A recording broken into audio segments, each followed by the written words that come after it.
ਉਹਨਾਂ ਦੇ ਪਿਸਟਲ ਤਾਣ ਰਹੇ ਹੋ। ਦੇਖੋ ਜੀ ਜਦੋਂ ਚਲਾਓ ਨਾ ਗੋਲੀ, ਅਸੀਂ ਬੈਠੇ ਮਾਰੋ ਜੀ ਗੋਲੀ ਦੇਖੋ ਸ਼ਰੀਫ ਅਦੋਂ ਰਹੀ ਗੱਲ ਮੈਂ ਚੌਕ ਤੇ ਕੀਤੀ ਤੇ ਆ ਬੰਦਾ ਆਂਦਾ ਕਿ ਕੋਈ ਮਸਲਾ नहीं मार भी देंगे। केड़ा है आया मार भी तू आपके प्यो ने। बिस्मिल्लाहिर्रहमानिर्रहीम। वीडियो के शुरू में मैंने आप लोगों को तहरीक लब्बैक पाकिस्तान मरकज़ी मजलिस शूरा के अहम तरीन रुकन पीर सैयद सरवर शाह सैफ़ी साहब का एक छोटा सा वीडियो क्लिप दिखाया जिसमें उनकी पुलिस वालों के साथ लड़ाई हो रही थी और पुलिस वाले ने उनकी कनपट्टी के ऊपर पिस्टल रखा और कहा कि मैं गोली चला दूंगा। ये सारा मामला क्या था आप लोगों को मुकम्मल वीडियो दिखाने जा रहा हूं जिसमें उनकी पुलिस वालों के साथ लड़ाई हुई।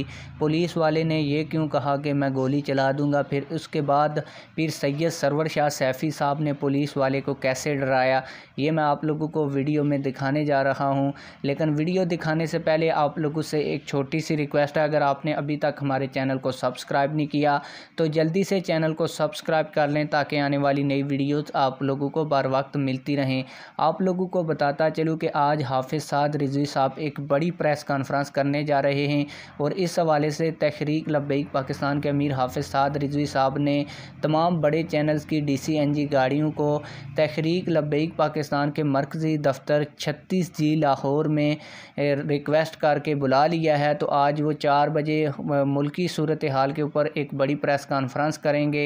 इसके अलावा उर्स की तैयारियां भी अरूज पर पहुंच चुकी हैं और उर्स कल से स्टार्ट हो जाएगा। अब मैं आप लोगों को जो वीडियो दिखानी थी वो वीडियो दिखा देता हूं, आइए वो मुकम्मल वीडियो देखते हैं।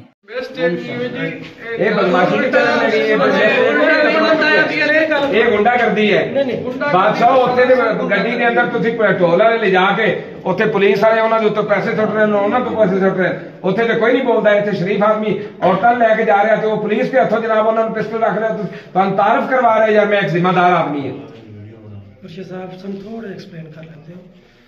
एक्सप्लेन की है भी बच्चे विच बैठे ने, तुसी मुआफद हो, तुसी उन्हां दे पिस्टल ताण रहे हो। देखो जी ਜਦੋਂ चलाओ ना गोली, ਅਸੀਂ बैठे मारो जी गोली देखो शरीफ अਦੋਂ ਰਹੀ ਗੱਲ ਮੈਂ ਚੌਕ ਤੇ ਕੀਤੀ ਤੇ ਆ ਬੰਦਾ ਆਂਦਾ ਕਿ ਕੋਈ ਮਸਲਾ नहीं मार भी देंगे। केड़ा है आया मार भी तू आपके प्यो ने। गल केड़ा है तू है बंद हो गया तू शीशा वेखिया कदी मुंह वेखिया अपना? ਇਹ ਗੱਲ ਨਹੀਂ ਕੀਤੀ ਸਾਹਿਬ। ओए चुप शर्म नहीं आती गल करन लगे।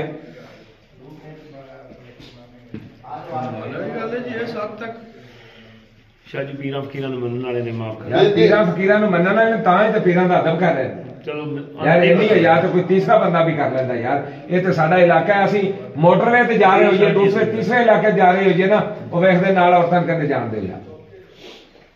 इतनी शर्म है यार तो यार अपने इलाके वाले भी होवे, फिर कोई असीं बदमाश थोड़ी है, टिकेट थोड़ी है, फिर उन्हें कह रहे हैं थाने वाले तेन फोन गल करा देना, कहते जो बदल गया कर ले जिन्होंने कॉल करनी। ये तुसीं की कहोगे? सब कुछ मिस्टेक ही दोनों लफ्ज दे रहे हैं, मिस्टेक होगी। पीरां फकीरां दोनों मनण अगर वाले मिसाल के तौर पे